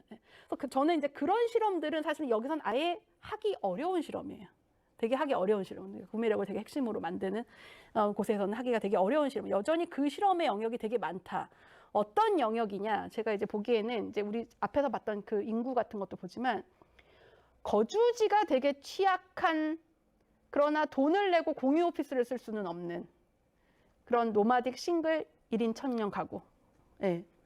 혹은 여성 1인 가구의 특성이 뭐냐면 주거 안전에 대한 게 되게 강해요. 내가 만약에 혹시라도 무슨 일이 생겼을 때 벨 눌렀을 때 뭔가 알 수 있는 사람이 누군가 있으면 내가 굶어 죽기 직전까지 뭘 알 수 있는 사람이 있으면 좋겠다. 이런 식의 우리 가족 저기 광주에 사는데 그냥 이웃에 누구 한 명이라도 내가 이렇게 너무 아플 때 뭐 이렇게 이런 식의 아주 느슨하지만 안전함에 대한 욕구를 가지고 있는 사람들. 그다음에 아까 장년층 얘기했죠. 장년층의 고립에서 되게 얘기를 많이 한 거는 인터넷 커뮤니티는 사실은 이제 되게 연대가 있긴 있지만 되게 물리적이지 않기 때문에 지역 내에서 그냥 아주 잠시 그냥 눈인사도 하고 이렇게 뭐도 할 수 있는 수박 좀 같이 먹으면 좀 쪼개 먹을 수도 있는 이런 정도의 아주 느슨한 연대에 대한 욕구가 있는 사람들도 있고 그다음에 노인 가구는 이제 빈곤율도 높고 사회적 고립도가 굉장히 높은 그다음에 제가 이제 좀 주목했으면 하는 게 이렇게 꼭 그 취약이 아니더라도 정년을 맞거나 맞을 베이비붐 1세대와 2세대 이 많은 인구, 자녀 육아가 끝난 이제 뭐 베이비붐 1, 2세대 이 2세대가 굉장히 많은데 2세대를 타겟팅하는 프로그램이 제가 보기에는 굉장히 좀 노인으로 그냥 엮여져 있는 거예요. 노인. 근데 2세대는 노인으로 딱 엮기가 되게 어려운 세대 중에 하나거든요. 그다음에 성장기에 도서관을 학습실로만 경험한 사람들. 그래서 잘 보면요. 예를 들면 어디 아주 뭐 큰 회사를 다녔던 어떤 뭐 남성분이다. 물어봐도 상호대차가 뭔지 몰라요, 잘. 안 써본 거예요. 도서관을 그런 식으로는 써본 적이 없는 거예요. 그 사람들한테 희망도서 신청할 수 있다는 거 아는 사람 별로 없어요. 회사에서 대기업에서 많이 주기도 하거든요, 도서비로. 예를 들면 이 도서관이라고 하는 공간 자체를 써본 경험이 굉장히 없는 사람들이 되게 많거든요. 학습실로만 생각하는 사람들이 많고. 그래서 이 사람들도 도서관 서비스를 좀 안내할 수 있는 되게 사람들이 되는 거죠. 또 굉장히 초근접 거리에 이동을 주로 하는 영유아들, 또 비대면 사회에서 키워지는 어린이들. 저는 작은 도서관에서 하는 그 모야 프로젝트 같은 것이 굉장히 이 부분을 제대로 잘 타겟팅했다는 생각이 들어요. 그러니까 지금 비대면 사회에서 의사소통도 굉장히 어렵고 손으로 뭔가 하는 것도 굉장히 어렵고 사회적 관계를 만들기 되게 어려운 친구들한테 대안으로 제공할 수 있는 되게 좋은 프로그램. 또 이제 그 아래 쭉 한번 이제 보시면 될 것 같아요. 이제 이런 것에 대한 실험이 저는 아직 되게 충분하지 않다고 생각해요. 충분하지 않고 충분할 뿐만 아니라 이제 막 시작이라는 생각이 들어요. 이제 막 시작. 초단기로 일하는 기워커가 잠깐 그냥 작은 도서관에 잠깐 머물러서 도서관에 잠깐 머물러 가까운 데서 머물면서 핸드폰도 충전하고 잠깐 휴식할 수 있는 그런 아주 작은 공간, 소파 공간 이런 거 못 만들까? 이거 되게 의미 있는 작업인 거거든요. 구매력이 없지만 이런 것들에 대한 아이디어들이 되게 필요하다. 아이디어가 필요한 것뿐만 아니라 그걸 꼭 프로그램으로 만들지 않더라도 그렇게 포괄하기 위한 공간이 우리가 있나? 아니면 공간을 어떻게 만들까? 아니면 그런 거를 표지판이라든가 안내문을 어떻게 만들까? 어떻게 대화할까? 여러 가지로 생각해 볼 수 있을 거예요. 꼭 이렇게 다 모여갖고 국서 동아리를 만들고 막 이런 게 아니더라도요. 지금 보면 그 실험실로서의 공공도서관, 이 작은 도서관을 우리는 그냥 아마 이런 것도 해보고 저런 것도 해봤다고 하지만 최근에는 굉장히 사실 전 세계적으로 혁신적이다. 이렇게 도서관이 변해야 된다라고 하는 거를 사실 한국의 작은 도서관이 됐다 많이 했어요. 지금 이제 뭐 아주 핫하다라고 하는 필라델피아 공공도서관의 푸드 리터러시 하면서 같이 먹는 거. 그 1인 가구들 같이 밥 먹으면서 서로 뭐 이름 아주 친해지지 않더라도 그래도 같이 밥을 먹는 거. 그 다 이게 모당 도서관을 했단 말이에요. 그렇죠. 커뮤니티 식사 이런 거 다 했단 말이죠. 그러니까 이런 시도들을 실제로 작은 도서관들이 굉장히 우리 한국의 작은 도서관들 굉장히 지금 어디 외국에 내놓으면 혁신적이다라고 얘기할 수 있는 것들을 이미 많이 해왔고 또 해오고 있고 그 역량이 있다. 그래서 저는 앞으로도 우리가 타겟팅을 할 굉장히 많은 사람들이 있는데 이런 프로그램들을 만드는 거 여전히 되게 많이 필요하다. 그게 되게 잘 할 수 있는 쪽이 작은 도서관이라고 생각해요. 내용적으로는 이런 것들이 되게 필요할 것 같아요. 이 부분에 대한 거. 좀 넘어갈게요. 뭐 이거는 제가 이제 그 작은 도서관 그 운영자들 중에서 특히나 이렇게 내 연령이 베이비붐 세대 1세대나 2세대가 가고 있다라고 하신다면 저는 조금 더 가장 시급한 프로그램으로 가장 잘할 수 있는 것 중에 이 은퇴 직전의 세대, 은퇴 이후의 세대, 요 60대 이상을 플러스 마이너스 하는 세대를 대상으로 한 도서관 서비스라는 거예요. 지금의 노인을 대상으로 한 도서관 서비스에 대해서는 책도 한 건 없고 전문 사서도 없고 전문 교육도 잘 없어요. 그리고 그 서비스가 굉장히 이렇게 그냥 하나로만 돼서 그냥 노인 서비스, 큰 글자 도서를 준다거나 뭐 한글 가르쳐 준다거나 예.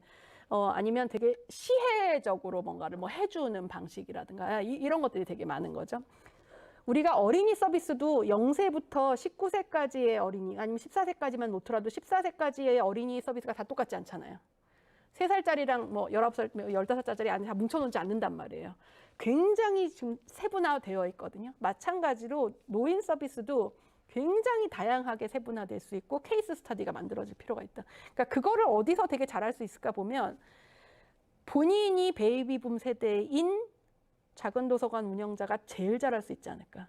그러니까 그 사람들이 맨 처음에 왜 도서관 만들었을 때도 우리 아이를 정말 좋은 책들 같이 읽으면서 좋은 이웃과 함께 좋은 친구들과 함께 지금 건강하고 행복한 사람으로 키우고 싶다라고 하는 그 당사자의 아주 큰 욕망에서 열정을 가지고 시작한 것처럼 나는 이런 노인이 되고 싶다. 나는 이렇게 더 성장하고 싶다. 읽고 생각하고 공감하고 행동하는 그런 이제 사람이 되고 싶다. 그리고 나는 그런 친구와 이웃을 찾아서 함께 그렇게 만들 거다.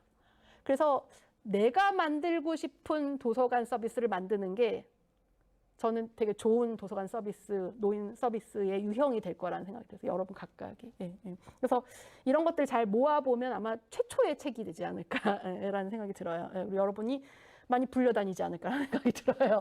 무엇이든 어떤 사회에 욕구나 시스템의 변화가 보였을 때 그것을 조금 일찍 감지하고 3, 4년 정도를 잘 준비하면 그 사회의 그 욕구가 굉장히 커졌을 때 반드시 부르는 경우가 되거든요. 그 사람이 가장 큰 전문가가 될 수 있거든요. 저는 그 역동이 전 작은 도서관에 또 있다라고 생각이 해요. 세 번째 역할은 아웃리치 서비스에 특화되는 거예요. 독자 개발에 특화되고. 그래서 아까 아웃리치 얘기 드렸지만 도서관 서비스나 자원을 전통적으로 잘 못 받던 사람들, 이용이 또 어려운 사람들한테 그것을 이제 제공하는 거. 사실 많은 작은 도서관이 사실 우리나라 도서관에서 아웃리치 서비스를 해왔어요. 해왔던 활동들이에요. 그러니까 예를 들어서 밖에 나가가지고 뭐 책들을 뭐 이렇게 제안을 한다거나 도서관 안 쓰는 사람들 요거 할머니들 앉아있는 할머니들한테 뭐 오게 한다거나 놀이터에 나가가지고 뭐 읽어줘가지고 뭐를 한다거나 이런 서비스도 굉장히 많이 해요. 다문화 서비스도 사실 그래서 그래서 지금은 한국의 도서관에서는 이제 뭐 지역사회를 조금 이제 맡아서 하는 프로그래머들은 있지만 그래도 아웃리치 전담 부서도 우리나라 없어요. 전담 인력을 별도로 갖고 있는 이제 공공도서관 별로 없어요. 하지만 이거를 이제까지 많이 잘 해왔던 곳이 작은 도서관인 거죠. 네. 작은 도서관의 특성이 뭐냐면 아웃리치가 하기 좀 좋은 특성 중에 하나는 뭐냐면 이게 작은 학교의 특성이기도 한데요. 안 해봤던 사람이 내비게이션 하기가 되게 쉬워요. 안 해봤던 사람이 압도되지 않아요. 이 큰 도서관에 내가 어디에 가서 뭐를 찾아야 돼 압도되지 않아요. 남들은 막 잘 돌아다니는데 내비게이션 굉장히 쉽다는 거. 그 다음에 개별화된 독자 상담을 받기가 쉽다는 거. 말 걸기가 좀 쉬운 거예요. 그러니까 이제 제가 이제 다문화 서비스를 많이 했던 이제 받았던 이제 분들 이제 서비스 얘기를 좀 들어보면 어떤 얘기가 있냐면 이제 이주민이 와가지고 큰 도서관에 갔을 때 누구한테 말 걸어야 될지 모른다. 작은 도서관 한 명밖에 없기 때문에 한 명한테 말하면 돼요. 네, 한두 명밖에 없게. 누구한테 그리고 내가 말을 걸었을 때 담당자는 저쪽입니다라는 얘기를 듣는다. 저는 담당자가 아니에요. 이거 이렇게 해줬으면 좋겠어요. 라고 얘기하면 공문으로 올리세요. 아니면 공적으로 인터넷에 올리시면 됩니다. 그러니까 이게 비형식적 대화로 가능할 수 있었던 것이 근데 내가 그러니까 예를 들면 작은 도서관은 굉장히 비형식적으로 한 명한테 얘기해가면서 문제를 풀어가는 방식이라고 한다면 여기는 이제 훨씬 더 공식성이 있기 때문에 훨씬 더 관료성을 가질 수밖에 없고 이게 나쁘다는 게 아니라 그럴 수밖에 없어요. 큰 조직은. 당연히 그럴 수밖에 없어요. 그렇게 해야 되는 거죠. 조직적으로 시스템에 맞게. 그러니까 비형식성과 비관료성. 그다음에 긴급 수정이 굉장히 쉬운 거예요. 긴급적인 수정이 이렇게 이랬다 바뀌기도 하고 이게 잘 안 되면 또 다른 걸 이런 이제 유연성 때문에 작은 도서관은 훨씬 더 아웃리치를 하기가 되게 편하고 거기에 되게 특화되어 있다. 그래서 저는 이 부분으로 되게 중요하다고 생각해요. 그래서 저는 작은 도서관을 운영을 하시면서 이거를 아웃리치를 계속 하실 수도 있고 지역사회에 맞는 어떤 분들은 예를 들어서 활동가로서 그 활동을 하시다가 공공도서관의 아웃리치로 들어가실 수도 있다는 생각이 들어요. 그러니까 인적으로 들어가실 수도 있다 이런 생각을 합니다. 우리가 아웃리치 중에 착각하지 말아야 될 것 중에 하나는 아웃리치, 되게 다양한 아웃리치가 있어요. 예를 들면 고령자의 집으로 혹은 노인복지센터로 책을 배달하는 방식도 있어요. 이것도 아웃리치거든요. 그러니까 이것도 되게 좋은 아웃리치예요. 근데 어떤 것도 되게 중요하냐면 고령자가 오게 해서 다른 독자들과 함께 머물게 만드는 것은 그냥 책을 보게 하는 것뿐만 아니라 사회적 고립을 넘어서게 만들어요. 그러니까 고령자의 집에 갖다 주는 거는 이 책은 접근이 가능하지만 다른 독자, 내가 커뮤니티 안에 있다. 나는 그냥 늙은 사람, 나이 든 사람 안에서만 있는 게 아니라 내가 다양한 세대와 이거를 같이 하는 공간 안에 있다. 말 한마디 안 해도 상관이 없어요. 그 공간의 안에 같이 머무르는 사람이다라고 하는, 내가 지역사회 속에 있다라고 하는 것과 내가 그냥 책을 받는 거는 굉장히 다를 수 있거든요. 그래서 아웃리치를 훨씬 더 확장하는 아웃리치를 작은 도서관은 훨씬 더 잘할 수 있다는 생각이, 왜냐하면 되게 많이 끌어오니까요. 네 번째 요소로 작은 도서관이 더 특화된 거는 이제 여기서는 미시를 얘기하는 게 아니라요. 미시. 그래서 마이크로, 미시 경제학 할 때 마이크로 커뮤니티를, 그러니까 왜냐하면 커뮤니티도요, 되게 이 동심원이 되게 다양할 수 있어요. 그러니까 아주 굉장히 쫀쫀하고 강한 연대를 가지는 커뮤니티가 있는가 하면 굉장히 느슨한 뭐 대한민국이라고 하는 커뮤니티, 그냥 뭐 젊은 세대, 무슨 뭐 X세대라고 하는 커뮤니티, 이런 것까지, 뭐 그냥 동문이라고 하는 커뮤니티, 굉장히 이렇게 동심원이 되게 다양할 수 있는데, 공공도서관이 조금 더 큰 도서관이 더 많이 타겟팅하는 이제 커뮤니티는 조금 더 넓은 의미의 커뮤니티, 좀 더 느슨한 커뮤니티라고 한다면, 이 작은 도서관이 조금 더 잘할 수 있는 커뮤니티는 되게 미시적인 커뮤니티, 굉장히 좀 더 가까운 커뮤니티. 어떤 거냐면 서로 눈인사를 그냥 왔다 갔다 하면서 눈인사를 뭐 할 수 있는 정도, 아니면 나는 누구랑 말을 안 걸지만 여기 들어오면 사람들끼리 얘기하는 게 보여. 요것도 미시 커뮤니티를 내가 경험하는 거랑 마찬가지. 사람들끼리 얘기하고 이렇게 다정한 뭐 이렇게 해서 눈 오셨다는 이런 티를 이런 거 말을 좀 걸어. 이건 뭐로 생각하시면 되냐면 독립서점과 대형 서점으로 생각하시면 돼요. 대형 서점 되게 이제 컬렉션이 많지만 이런 미시 커뮤니티 만들긴 되게 어렵거든요. 옆에 사람이 같이 읽는 사람이랑. 근데 독립서점에 들어가면 독립서점의 주인장하고는 약간은 이제 그런 커뮤니티를 만들기가 좀 쉬워지기도 하는, 말 걸기도 쉽고, 이거 어디 있어요? 이런 물어보기도 되게 쉽고. 최근에 우리나라에 이제 방문한 데이비드 랭크스 교수가 되게 유명하신 분이에요. 이분은 이제 그 미국 도서관계에서도 되게 유명하고 세계적인 이제 학회에서도 유명하신 분인데, 이분이 어떻게 얘기하냐면 나쁜 도서관은 장서만 수집하고 좋은 도서관은 여러 서비스를 제공하고 훌륭한 도서관은 커뮤니티를 형성한다라고 얘기해요. 그러니까 장서가 안 중요하고 서비스가 안 중요하다는 게 아니라 뭐에 맞춰서 장서와 서비스를 만들어야 되냐면 좋은 커뮤니티를 만드는데 이 두 가지를 준비해야 된다는 거죠. 근데 이제 우리 이제 도서관 역사를 보면 이제 그 일반 도서관들은 장서를 그래서 잘 만들고 좋은 컬렉션을 만들고 이제 조금씩 그러면서 어린이 서비스도 하고 이제 뭐 다른 서비스도 하고 강연도 하고 인문학 코스도 하고 이런 식으로 서비스를 좀 만들어 오다가 이제 최근에 들어서 커뮤니티를 만드는 것에 좀 관심을 가지고 있어요. 이게 첫 번째 줄이 이제 일반 우리나라 한국의 도서관들이 되게 이제 이렇게 흘러왔던 방식이라면 주요도를, 작은 도서관은 애초부터 이 두 번째 줄에서 시작했어요. 장서는 좀 적어. 그런데 커뮤니티를 만들 거야. 좋은 사회를 만들 거야. 좋은 아이들 이렇게 육아 공동체를 만들고 싶어. 좋은 마을을 만들고 싶어. 그러면 어떤 서비스가 필요하지? 그러면 이런 거 읽어주고 이런 거 할래. 그 읽어주기 좋은 책들이 어떤 게 있지? 우리가 책을 다 가지는 못하지만 그렇게 할 수 있는 책들이 뭐야? 그래서 커뮤니티에서 시작해서 서비스 장소로 갔던, 그러니까 방향성이 조금 다르다는 거예요. 그래서 조금 더 누가 더 커뮤니티에 되게 특화되어 있는가를 생각해 보면 작은 도서관이 훨씬 더 좀 특화된 요소들이 되게 많은 거죠. 커뮤니티 중심의 프로그램도 좀 더 많고. 제가 읽었던 글 중에 작은 도서관은 일은 돈이 되지도 않고 단순히 봉사도 아닙니다. 왜 나는 작고 큰 관심도 받지 못하고 재정도 열악한 이곳에서 이러고 있는지 갈등을 겪습니다. 하지만 내 주변이 서로 어울려 따뜻할 수 있도록 온기를 전해보자는 생각. 그리고 내가 사랑하는 사람들, 저 울컥하려고 그래요. 사랑하는 사람도 더 훈훈하게 살아갈 것이라는 생각이 작은 도서관 일의 원동력이 아닐까 생각합니다. 그러니까 이게 그냥 이 한 분뿐만 아니라 굉장히 많은 활동가들이 이제 적어놓았던 이제 이야기 책에서 나왔던 이제 글들이에요. 그리고 굉장히 많이 동의하시고요. 실제로 이제 돈을 안 받는 게 많으니까. 네. 그러니까 이런 이제 커뮤니티에 대한 관심이 아예 애초부터 이제 도서관의 시작이었다는 거죠. 네. 그래서 이 미시 커뮤니티는 훨씬 더 개인이 이제 직접적으로 상호작용하는 이런 이제 특성을 가지고 있죠. 그래서 이런 것들을 만드는데 훨씬 더 특화돼 있다 이렇게 보게 되는 것 같아요. 그럼 이게 왜 중요하냐? 왜 중요해지냐? 미시 커뮤니티 안 만들어도 될 수도 있는데 큰 커뮤니티로 될 수도 있는데 왜냐하면 아까 얘기한 것처럼 우리 사회에서 특히 고령자 집단에서 굉장히 많은 1인 가구가 많은데 서로 사회적 고립을 되게 얘기 많이 하고 있거든요. 사회적 고립에서도 온라인으로 고립된 거를 얘기하는 게 아니에요. 물리적으로 고립된 걸 다 얘기를 되게 많이 하고 있는 거예요. 그래서 우리나라가 OECD에서 이렇게 더 나은 그 삶의 지수를 테스트하는 거에서 어떤 지수가 있냐면 공동체 지수가 있어요. 어려움에 처했을 때 도움을 요청할 수 있는 친척, 친구 또는 이웃이 있나요? 이거 뭐 돈 달라는 거 아니에요.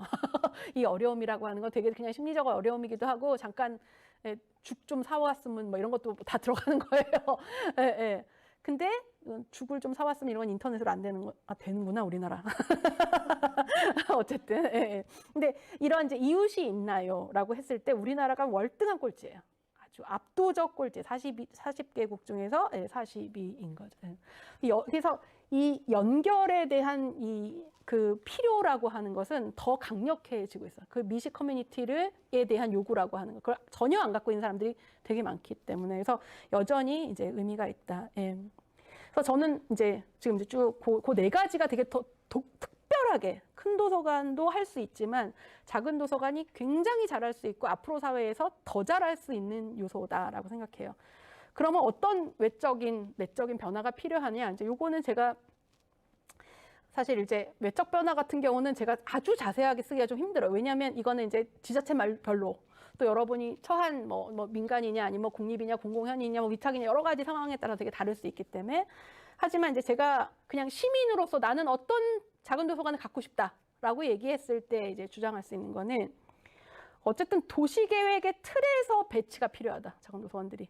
그러니까 전체 틀에서 교통약자가 10분 정도 아니면 일반 사람들도 한 15분 정도로 걸어갈 수 있는 거리에 그냥 큰 도서관과 중간급 도서관과 작은 도서관들이 배치될 수 있도록 이렇게 만드는 거. 큰 도시계획 속에서 작은 도서관이 생각이 되는 거. 그다음에 작은 도서관도 되게 편안하고 아름답고 그러한 신뢰를 가질 수 있어야 된다는 거. 저는 시민으로서. 예를 들면 왜 요번에 그 유현준 선생이 만든 전주 옛이야기 도서관 이거 지금 32제곱미터밖에 안 되는 되게 조그만 작은 도서관이거든요. 그러니까 작은 도서관이 뭐 이렇게 그냥 임시 방편의 도서관이 아니라 굉장히 영구적이고 항구적이고 아름다운 작은 공간. 하지만 예를 들어서 상호대차로 연결이 돼 있으면 큰 도서관의 컬렉션을 다 이용하는 게 되는 거죠. 공간만 작을 것이고. 이것도 약간 산위에 지어서 사실 접근성이 좀 떨어지지만 이런 도서관들이 저는 작고 예쁘고 아름다운 도서관들을 시민들이 내 주변에 10분, 15분 거리에 가질 수 있어야 된다고 생각해요. 큰 것도 있고 작은 것들도 사이사이에 박혀 있는 그런 식으로. 작은 도서관 전담 인력, 인건비, 장소 구입 요것들이 공공으로 지원돼야 된다는 거. 또 거점과 상호 대차로 연결이 되어야 되는 거. 그렇다고 지금에 있는 모든 7,000개가 넘는 도서관을 다 이렇게 공적으로 지원하는 것은 사실은 불가능하기도 하고 이제 예산의 낭비일 수도 있죠. 그렇다고 지금처럼 있는 사립도서관들을 어떤 지원도 이렇게 되게 지금 이제 제대로 하지 않고 되게 조금밖에 하지 않는 방식으로 있는 것도 저는 우리 사회가 가지는 아까 그 놓치는 부분이 되게 많을 것 같아요. 아까 그 되게 아주 강력하게 이분들이 되게 오랫동안 읽어왔던 책에 대한 경험이라든가 아니면 아우레치의 경험이라든가 커뮤니티를 만드는 능력이라든가 커뮤니티에 대한 헌신성이라든가 이거는 그분들이 없으면 되게 우리 사회가 다 놓쳐버리는 영역일 수 있거든요. 그래서 저는 이제 뭐 여러 가지 제안들 제가 이제 이런 정책적인 제안들에 대해서는 제가 이제 전문가가 아니기 때문에 여러 안들, 뭐 윤성현 선생님이 아는 이제 공공현 작은 도서관을 조금 만드는 거, 혹은 박소희 선생님이 아는 적어도 공적인 공간을 무상으로 좀 이렇게 제공해서 시설 유지비를 지원하는 방식. 사실 그렇게 되면 작은 도서관은 재배치하는 효과를 가질 수도 있거든요. 없는 공간에 작은 도서관을 무상으로 줌으로써 작은 도서관이 가깝지 않은 곳에 재배치하는 이제 그런 효과를 가질 수도 있죠. 예. 내적으로는 어떤 변화가 좀 필요할까? 도서관 운영자 내적으로는 이제 저는 첫 번째로는 지역 사회를 되게 미시적 단위에서 알아갈 필요가 있다. 미시 단위라고 하는 건 아까 도보 15분 거리로 우리 지역에 실제로 누가 살고 있는지를 되게 탐구할 필요가 있다. 이제 통계청의 이제 총인구 조사에 들어가서 이제 통계청으로 들어가면 이게 마을마다 사실은 인구 분포가 다 나와요. 그리고 뭐마도 나오냐면 이주도 나와요. 몇 명이 지금 들어왔고 몇 명이 나가는지. 그다음에 뭐 외국인 뭐 이주민들의 분포도 다 나오고 뭐 이렇게 국적까지도 다 나오고 연령 다 나오고 이러거든요. 그래서 실제로 내가 지역을 안다라고 하는 것이 객관적 데이터로도 되게 많이 가지고 있을 필요가 있는 것 같아요.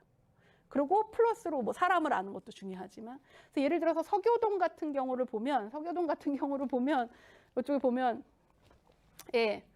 20대가 제일 많은데 20대 되게 30대가 제일 많은 예. 우리 뭐 노령화 된다고 하지만 이 동네는 아닌 거예요. 이 동네는. 예. 반면에 지금 이제 도봉고등학교 없어진대. 예. 도봉구 도봉 1동을 보면 제1위 60대고요. 2위가 50대, 그다음에 70대가 3위예요. 여기가 학교가 없어질 수밖에 없는 상황이에요. 예.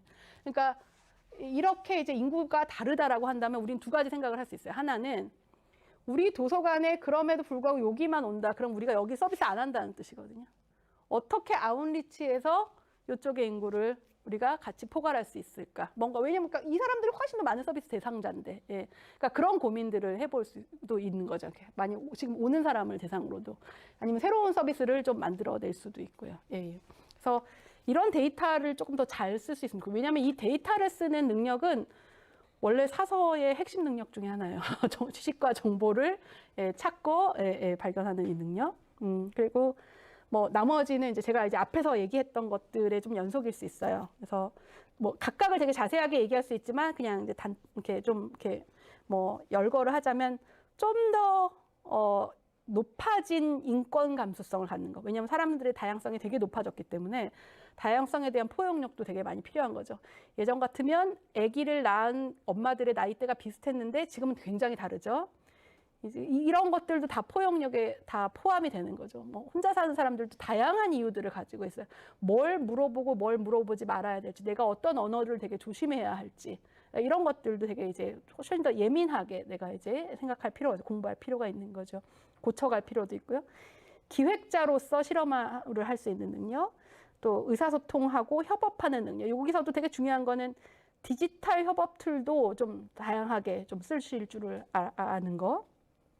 또 주도적으로 학습하는 능력. 그러니까 여기서 지금 이렇게 같이 공부하는 거, 토론하는 거, 이런 데 참여하시는 거. 그 다음에 어머, 요 마이크가 여기 있는데 제가 이렇게 하고 계속 했네요. 그 다음에 자원활동가가 있을 수밖에 없는 상황이죠, 이제 작은 도서관. 그런데 조금 더 그 역할과 기대치를 명확한 언어로 주시고, 예, 어디까지 어떤 역할을 하셨으면 좋겠다. 그 다음에 그게 자원봉사자들 스스로 나는 어떤 비전을 갖고 어떤 성장을 하고 싶어 라고 하는 것과 잘 맞추어서, 예.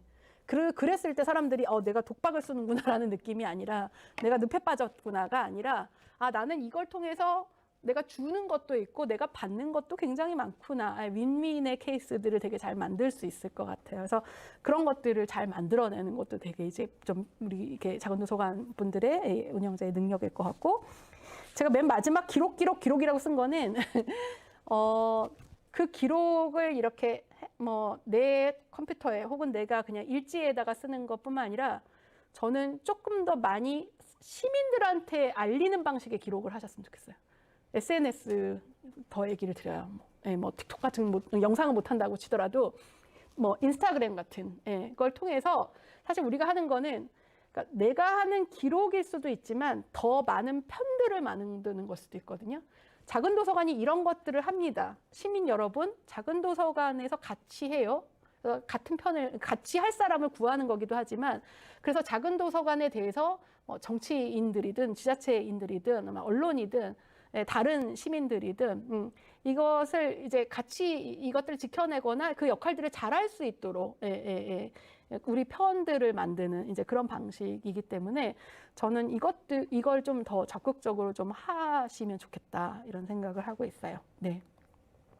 오늘 이제 제가 이제 많은 얘기를 했지만 사실 이제 핵심적인 얘기는 요런 변화가 있고 작은 도서관이 이렇게 좀 필요하고 이런 변화가 필요하다 이런 얘기였어요. 예. 그래서 저는 시민으로서 뭘 얘기하고 싶냐? 아름답고 저는 아름다운 작은 도서관을 원해요. 예. 정치가들한테 혹은 지자체에 굉장히 아름다운 도서관, 굉장히 포용적이고 창의적인 실험이 일어나는 작은 도서관들이 모든 도서관이 작은 도서관일 필요도 없고 작은 도서관이 여전히 필요하다. 그것을 원한다. 라고 하는 게 저의 메시지예요. 예. 예, 경청해 주셔서 감사합니다. 긴 시간 고맙습니다. 예. 연구가 앞으로도 계속 진행이 될 거고요. 네, 김문환 선생님 아프시지 않게 가지 마세요, 선생님. 저기 일단 여기 계신 선생님들께 여기 같이? 아니 쌍으로? 아니 그건 아니고요. 여기 뭐 김문환 선생님 수고해주신 김문환 아이고. 선생님 박수 부탁드리겠습니다. 네, 감사합니다. 고맙습니다. 경청해 주셔서 고맙습니다. 네, 같이 있으면 좀 부끄러우니까 네, 제가 클로징하도록 하겠습니다. 정말 열정적으로 연구 계속 하고 계시거든요. 아마 연구는 5월 말쯤에 최종본 나올 것 같습니다. 그리고 지금 이 영상과 이 PPT 자료는 저희가 공유해드리지는 않을 거고요. 나중에 연구 자료가 나오면 그것을 저희가 이제 협회 차원에서 이렇게 공유해드릴 수 있도록 하겠습니다. 그리고 영상도 계속 업로드 되냐고 질문 많이 주시는데요. 아마 편집의 과정을 조금 거칠 것 같습니다. 바로 당장은 아니니까요. 좀 기다려주시면 감사하겠습니다. 네, 어제 4월 12일 어제였나요? 그제였나요? 시간 가는 줄 모르겠습니다. 예, 지난 4월 12일이 제1회 도서관의 날이었습니다. 협회도 이제 광화문 광장에 나가서 부스, 작은 도서관 알리기 위해서 광화문 부스에서 함께 했는데요. 예전하고 좀 달라진 건 의외로 많은 분들이 작은 도서관 실제로 가봤다. 저희 협회 도서관 이름을 거론하시면서 거기에 저 이용자예요 하면서 응원의 말씀을 써주고 가는 그런 경우들을 많이 봤습니다. 살아남고자 몸부림쳐온 세월, 간절함으로 살아온 세월, 앞으로도 그럴 세월들이 있을 것 같기는 합니다. 그래서 더 많은 분들이 격려해 주시고 그것이 중요하긴 하지만 꼭 필요한 존재로서 우리가 어떤 미래에 어떤 방향으로 가야 할 것인가를 저희 작은 도서관들이 인지하고 또 그것을 이용자들에게 전달을 어떻게 할 것이냐 하는 것들을 좀 더 고민해보는 시간이 앞으로 있어야 되지 않을까라는 것을 저는 오늘 강의를 들으면서 또 이제 플로어에서 실감을 했습니다. 김은하 선생님 연구 마무리되면 협회는 연구 자료를 알리고 또 공론하는 자리를 만들려고 합니다. 그때 또 자리 마련하면 또 함께 해주셨으면 좋겠습니다. 연구에 지금까지 애써주시고 또 앞으로 마무리할 때 더 집중해서 애써주시겠죠. 예, 김은하 선생님께 진심으로 감사드리면서요. 오늘 여러분께서 주신 의견 또 함께 나누셨던 말씀들 잘 다시 전달해서 연구자와 함께 연구 잘 마무리할 수 있도록 하겠습니다. 예, 라이브 지금까지 함께 해주신 모든 분들 감사드리고요. 작은 도서관 언제나 함께 작은 도서관을 응원해 주시고 저희 지켜봐 주시면 감사하겠습니다. 예, 오늘 유튜브 라이브 이것으로 마무리하겠습니다. 감사합니다. 선생님 감사합니다.